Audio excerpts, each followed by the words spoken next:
It has come to light that Governor Otter has made some political appointments of former legislators, and by doing so has created a situation for them to become enriched through the state pension system, or PERSI.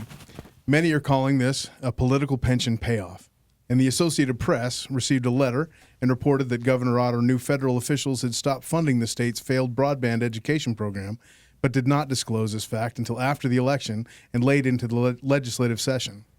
Would you please help us understand these issues and comment on what can be done? Okay, I guess it's my turn to go first, and I'll make some comments on the overall situation. As you look back over the last few years, there's been controversy with the IEN, with the private prison, and I think all of those things point to the need to have increased oversight on the management of state responsibilities.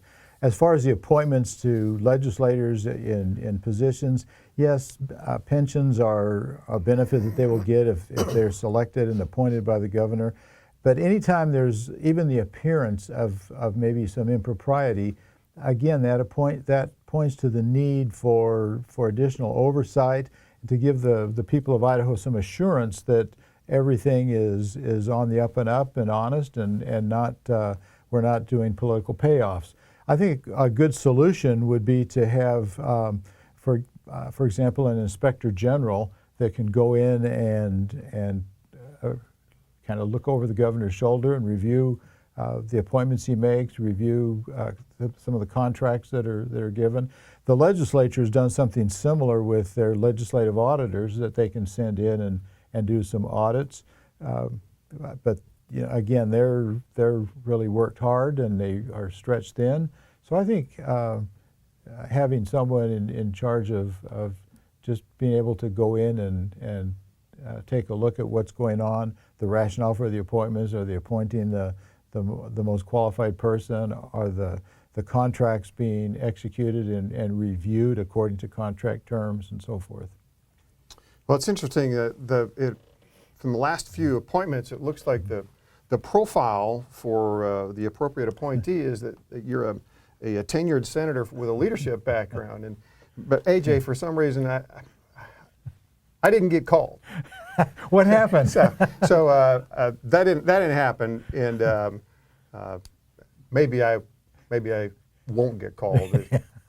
But you know, there's another component to all of this. There's the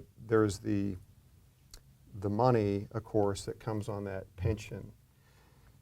And maybe this is in part what you're alluding to, but there's also the balance of power question that comes to my mind. And you know, the legislature is supposed to be the legislative branch versus the executive branch, to that balance of power, to have a check and balance system.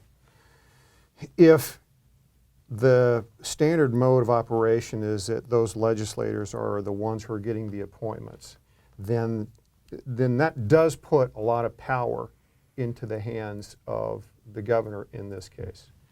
And you know, I just look at this logically.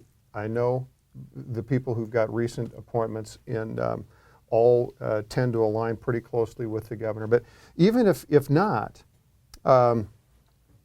there's going to be a tendency, if you're an appointee candidate, not to want to engage heavily against the governor or take issue with an agenda that he's driving if you're a job candidate.